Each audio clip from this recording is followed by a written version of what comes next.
Mapagpalang araw po. Ito po inyong kaibigan kay Jesus Brother Manny Bautista. Minsan pa, tayo po'y makapakinig ng salita ng Diyos. Ipaglilingkod sa atin ng isa sa mga profesor ng Maranatha Bible School, Archbishop Arturo Perio.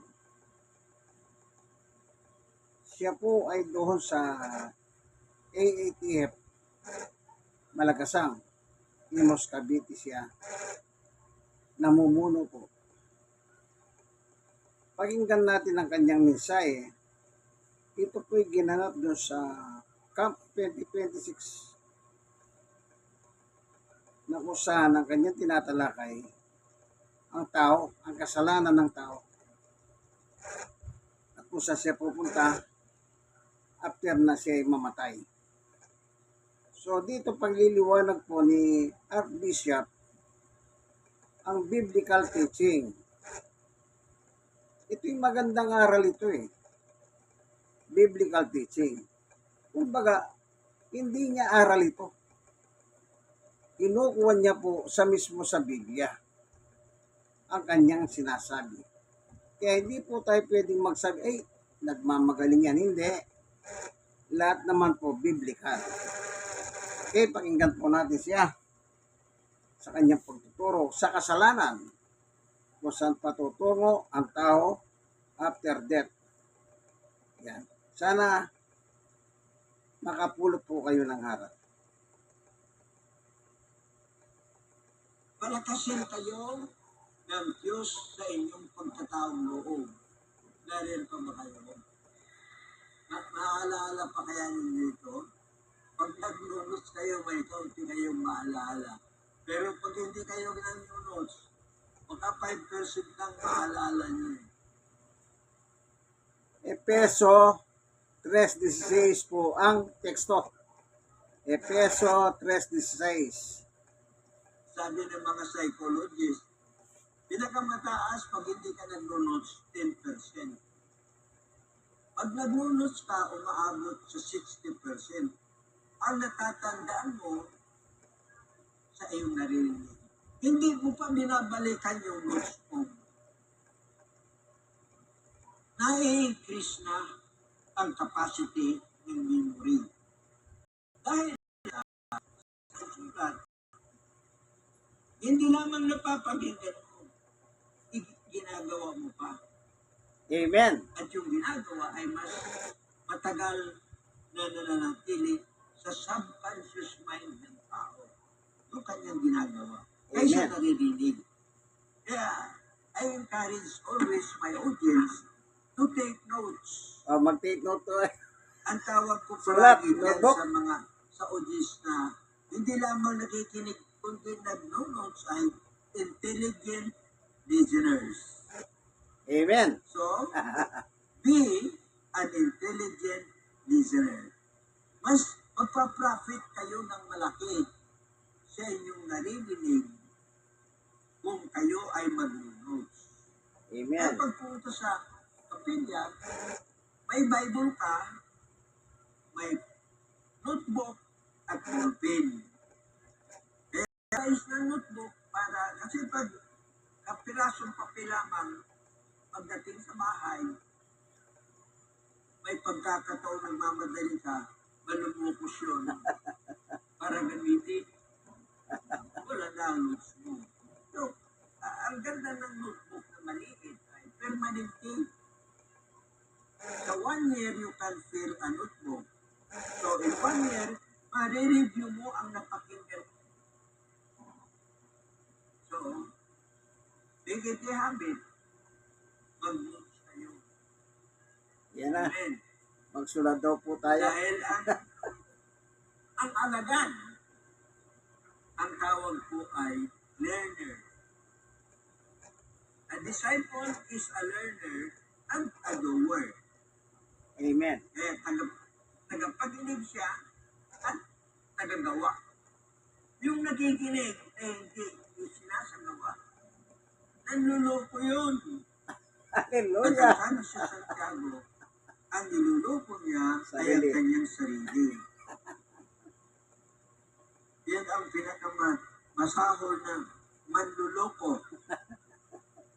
Ang manloko ay masama, pero pag ang niluloko mo ay ang sarili, napakasama mo. Hallelujah. Okay, so, narito. Bakit dapat na mapalakas ang inner man? Sapagkat dito nagmumula ang ating ugali, ang ating buhay, ang ating paglilingkod. Yan nagmumula. Sapagkat ang inner man, yan ang tinatahanan ng salita ng Diyos. Amen. At kapag ang puso ay mayaman sa salita ng Diyos, malaking tulong sa kanyang ugali, sa kanyang paglilingkod, at sa kanyang pagkaunawa, yung perspective niya sa buhay. Mas malaki. Ang kanyang, kung tawagin ito sa psychology, worldview, pananaw sa lahat ng bagay. Pag ang salita ng Diyos ay puno ang iyong puso, iba ang pananaw mo, iba ang perspective mo. Kahit sa iyong kapwa, iba ang tingin mo sa kapwa. Aware ka na ang iyong kapwa ay tinataglay ang larawan ng Diyos. Kaigagalan mo ang iyong kapwa. Mamahalin mo ang iyong kapwa. Sapagkat kaya sabi nga sa Biblia, ang sino mang umiibig sa Diyos at hindi umiibig sa kapwa ay nagsisinungaling. Hallelujah. And rationally, if you cannot love men na nakikita, paano mo malalam ang hindi nakikita? Yes, yes. Yan ang rationale niya. Kaya if you love God, you love your fellow men. Especially the brethren.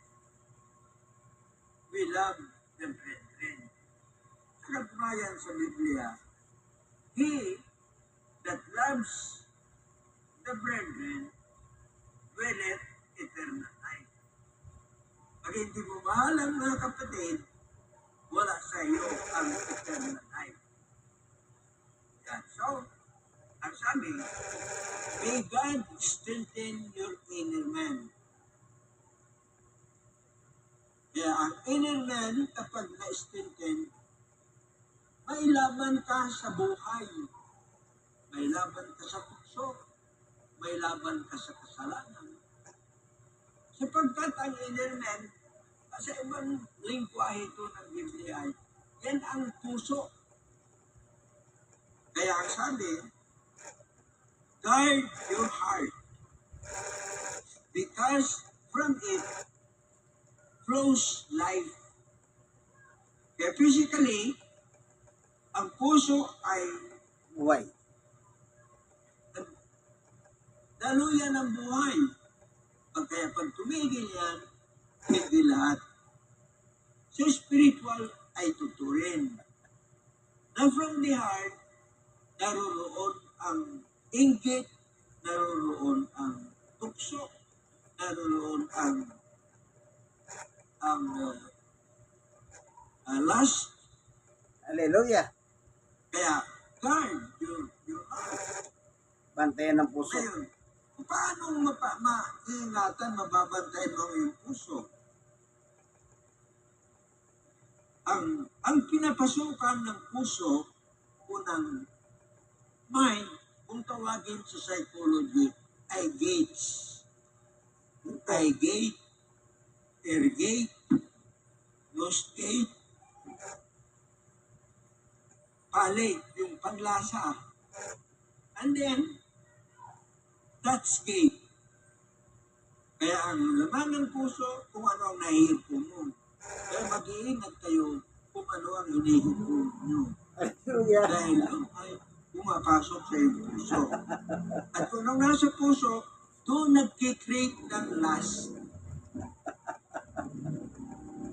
Ang pita. Kaya, pasok ang magandang buhay, magpipitira sa maging magkaroon. Ay, pag may magandang lalaki o babae, Ayun. sana. Kaya ang pita, yan nabubuo sa puso. Hallelujah. Kaya pag nabuo sa puso ang pita, nagkakaroon ng aksyon. At pag nagawa ang aksyon, nagbubunga ng kamatayan. Ang tawag yan ng mga Bible scholar ay the anatomy of sin. Ang anatomy ay ang katawan. Kaya ang kasalanan, nabubuo, ipinapanganak una sa puso. Nagnanasa, nagsasagawa. Kaya, dahil ang nasa, ang puso natin, tahanan niya ng mga pita. Kaya para malabanan mo ang pita, ang tukso, ingatan ang iyong puso. Kumbaga, sa pamagitan ng ating binabasa, naririnig, nakikita, at nararamdaman, yun ang laman ng isip natin. Kaya kung tawagin na yan sa psychology ay gates, air gates, eye gate. Yan ang, kaya kung pag pinapapasok ay masama ang binabasa ko.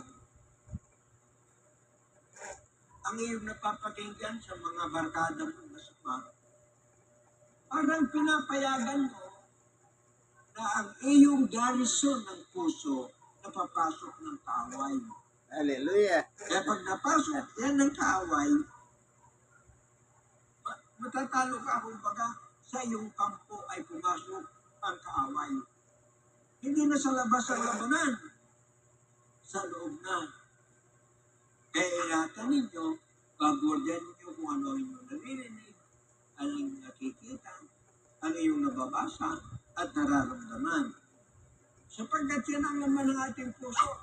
Pag maganda ang iyong naririnig, pag maganda ang iyong nababasa, kaya ang tawag dito sa Filipos 4:8, si Pablo ay nagsasabi, Filipos 4:8, tingnan natin. Finally, brothers and sisters, whatsoever is true, whatsoever is noble, whatsoever is right, whatsoever is pure, whatsoever is lovely, whatsoever is admirable, if anything is excellent or praiseworthy, think such things. To think nasa it is in the heart. Yun ang nasa isip natin. Kapag masama ang nasa isip at sa puso natin, masamang isip. At pag masamang isip, masamang aksyon. At pag masamang aksyon, masamang tao ka. Yan. Kaya, ingatan niyo ang puso niyo. Hindi lamang mga kabataan, kundi maging matatanda mga senior. Ingatan niyo kung ano ang inyong nababasa. Kaya ang nagbabasa o ng mga babasahin malaswa, pornographic magazine. Kapag ang pinapanood mo ay nalika ng malaswa, pornography. At nakapagtataka ang Pilipino, sa kanilang bahay, marami ang nakasabit na malalaswa. Paglabas mo, makikita ang mga litrato sa walls. At yan ay sa pamagitan ng kalendaryo. Ang mga kalendaryo, ang malarawan ay pornographic. Hindi naman lahat, pero marami.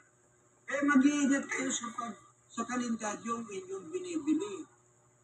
Huwag kayong bibili ng kalendaryo na may malalaswa.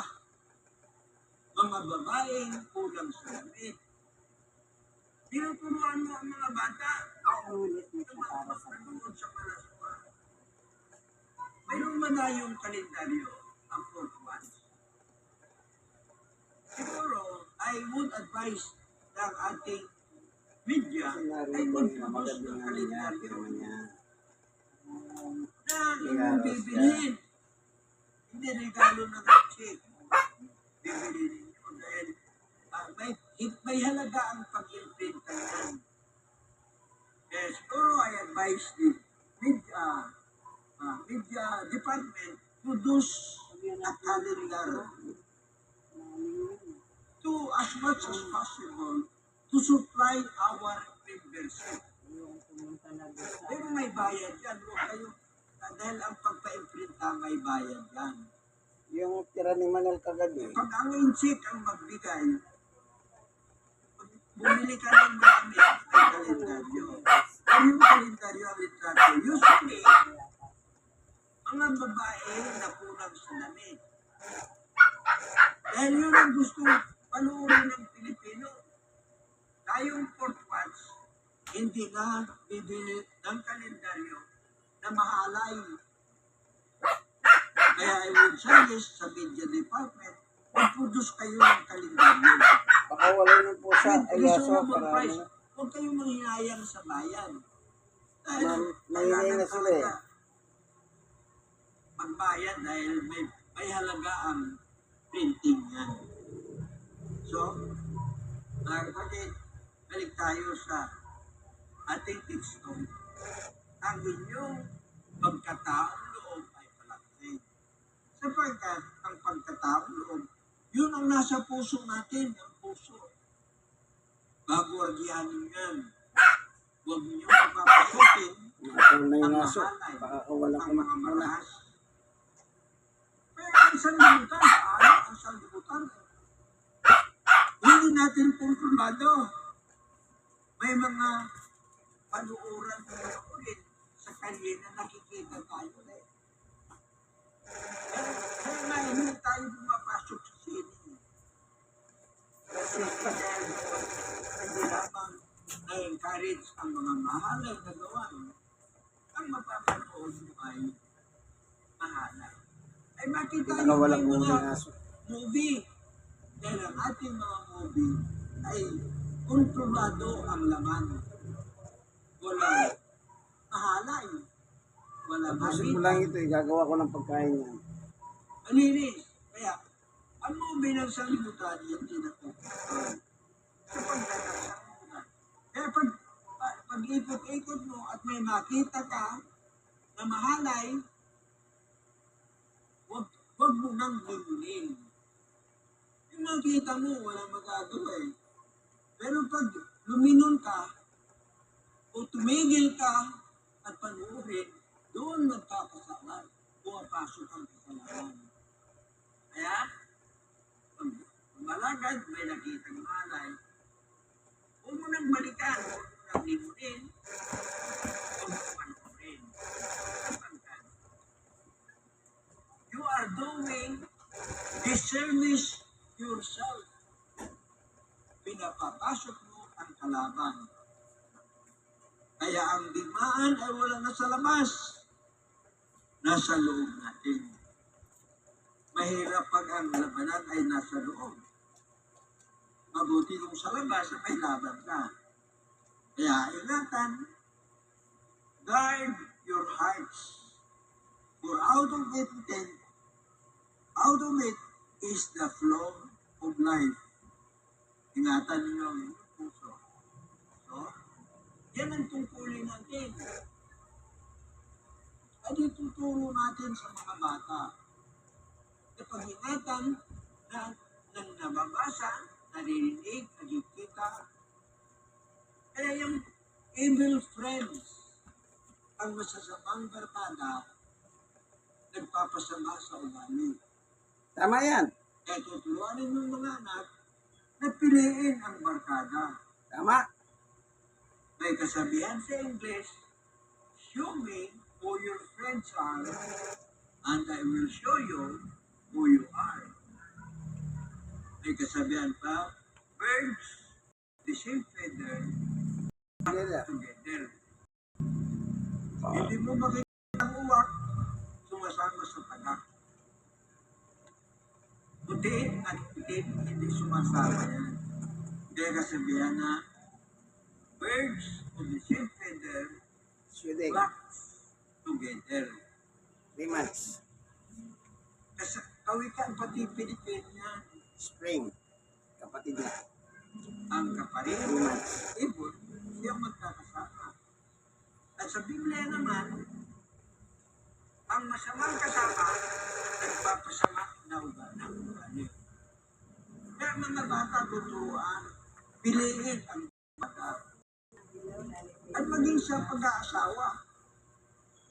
Kapag ang asawa mo ay unbeliever, magiging unbeliever kami. Kapag tatatay, yung believer, hindi ma-influence yung unbeliever. Palagi yung nadadala, yung believer, believer. Kaya nga, sa ng kasalanan, sa ng kasamaan. Kasi sa kalibutan ito, there is always a fight between good and evil. Magkalaban yan. Ang kasama, kapag ang labanan ay nasa loob ninyo, matatalo kayo. Sabi sa Galatians 5:17, Galatians 5:17, ang sabi, 5:17, Galatia.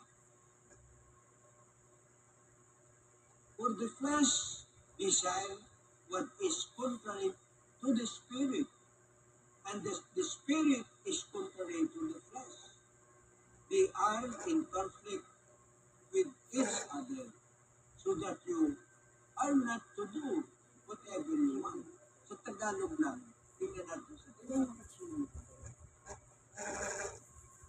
Sapagkat ang laman ay nagnanasa laban sa Espiritu, at ang Espiritu laban sa laman. Sapagkat ang mga ito ay magkalaban, upang huwag ninyo gawin ang bagay na inyong gusto. Kaya ang tao is not theoretically, man is sovereign being. Soberano, ano ba? Sovereign being. Ay, ibig sabihin, na may kakayahan ng tao na magpasya na hindi nadidiktahan sa labas. Salamat po, Bishop. Archbishop Art. Na pinapakita mo, tinitimbang mo, ayon sa Biblia, magkalaban pala. Yung laman at espiritu. Yung sulat ni Apostol Pablo. Yan. Diyan natin nakikita. Kaya kung minsan ang katawan mo ayaw, pero kung minsan ang laman mo, ay, paano ba yun? Paano ba ipaliliwanag yun? Yung, alam mong masama yan, pero bakit mo nagagawa? Parang gano'n. Ayan. Ano po, yan, ganyan ang pinapakita ni Bishop. Kaya, natin yung lumalabas ay nanggagaling sa puso. Kung inyong kaibigan kay Kristo, kay Yesu Kristo, Brother Manny Bautista, sana meron kayo natutunan. Ako meron akong natutunan, nakapokus ako makinig sa kanya. Sige po, God bless us all. Bye-bye.